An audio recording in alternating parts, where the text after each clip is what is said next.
கூத்தாடினா என்ன ஏதாவது கேவலமான ஒரு பேரா?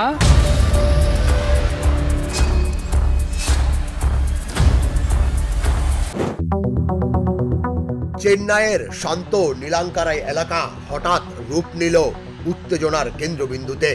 বৃহস্পতিবার সকালে পুলিশের কাছে এলো এক অজানা ফোন।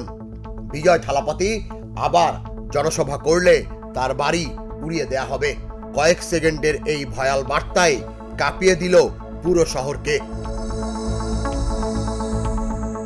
দক্ষিণ ভারতের জনপ্রিয় অভিনেতা ও রাজনীতিবিদ বিজয় থালাপতি সম্প্রতি এক বিশাল জনসভা করেন, যেখানে পদদলিত হয়ে মারা যান অন্তত 41 জন।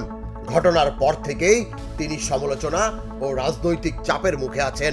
এরই মধ্যে আসে এই বোমা হামলার হুমকি, যা মুহূর্তেই পুরো পরিস্থিতিকে রূপ দেয় ভিন্ন এক থ্রিলারে।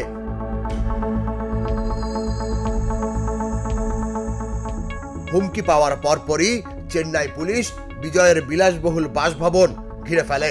ডগ স্কোয়াড, বোমা নিষ্ক্রিয়কারী দল ও বিশেষ নিরাপত্তা ইউনিট একে একে তল্লাশি চালায় বাড়ির প্রতিটি কোণে, গ্যারেজ থেকে শুরু করে ছাদ পর্যন্ত।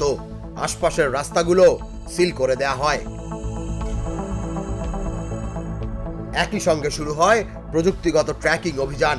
ফোনের সিগন্যাল পাওয়া যায় কন্যাকুমারী অঞ্চলে। এখন প্রশ্ন হলো, কে এই কল করে হুমকি দিয়েছেন? কোনো রাজনৈতিক প্রতিপক্ষ, নাকি এটি ছিল শুধু একটি প্র্যাঙ্ক কল? রহস্য ঘনীভূত হচ্ছে প্রতিটি মিনিটে।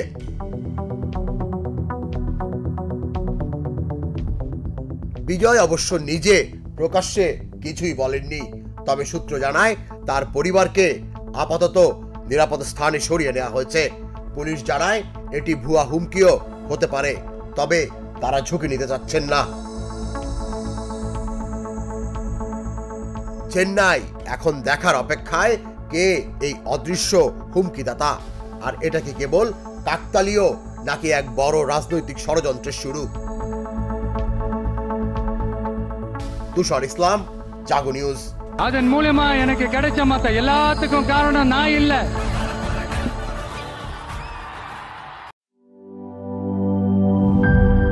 দুধার চকলেটে একাকার হয়ে ওঠা প্রাণ লেয়ার। প্রাণ লেয়ার, সম্পর্কের মিষ্টি ম্যাজিক।